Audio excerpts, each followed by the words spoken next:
462 visa का काफ़ी चलन चल रहा है और वर्किंग हॉलिडे वीज़ा पे काफ़ी इंडियन नेशनल्स अब ऑस्ट्रेलिया आ सकते हैं। पर देखते हैं कि आप 462 वीज़ा पे ऑस्ट्रेलिया तो आ सकते हैं, पर टैक्स रेजिडेंसी का क्या रूल है? क्या आप टैक्स रेजिडेंट माने जाते हैं ऑस्ट्रेलिया में? तो आइए इसी जानकारी के लिए हम एक रजिस्टर्ड टैक्स एजेंट से पूछते हैं। मेरे साथ हैं कीर्ति सिंगला, वो आपको बताएंगे कि क्या रूल्स हैं वर्किंग हॉलिडे मेकर्स के लिए on the 462 visa for Indian nationals. चलिए। हाँ जी दोस्तों, मैं हूँ Kirti Singla, registered tax agent UV tax से। ऑस्ट्रेलिया में टैक्स के लिए दो ही रेजिडेंसी होती हैं, कैटेगरीज।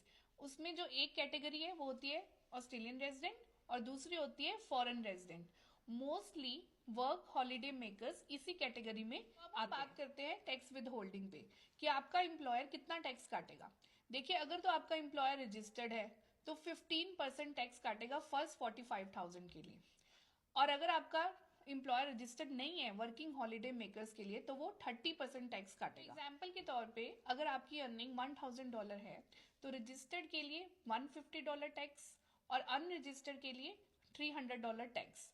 तो काम शुरू करने से पहले आप अपना TFN अप्लाई करें, TFN डेक्लेरेशन फॉर्म एम्प्लॉयर को दें और अपने वर्किंग राइट्स जानें। Thank you. Okay, thank you आपका इतनी अच्छी एडवाइस देने के लिए। तो मान लीजिए अगर कोई एप्लीकेंट है जो 462 वीज़ा के बाद ऑस्ट्रेलिया से वापस अपने घर चले जाता है, इंडिया चले जाता है, तो इस केस में क्या होता है? क्या उसको सुपर वापस मिल सकता है? हाँ जी बिल्कुल, आप अपना सुपर ले सकते हैं। अगर आपका प्लान है ऑस्ट्रेलिया से वापस जाने का तो आप डिपार्टिंग ऑस्ट्रेलियन सुपर पेमेंट पे अप्लाई कर सकते हैं अपने सुपर के लिए।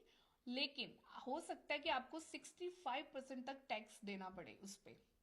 और भी ऐसी जानकारी के लिए आप हमें कांटेक्ट कर सकते हैं यूवी टैक्स। Thank you.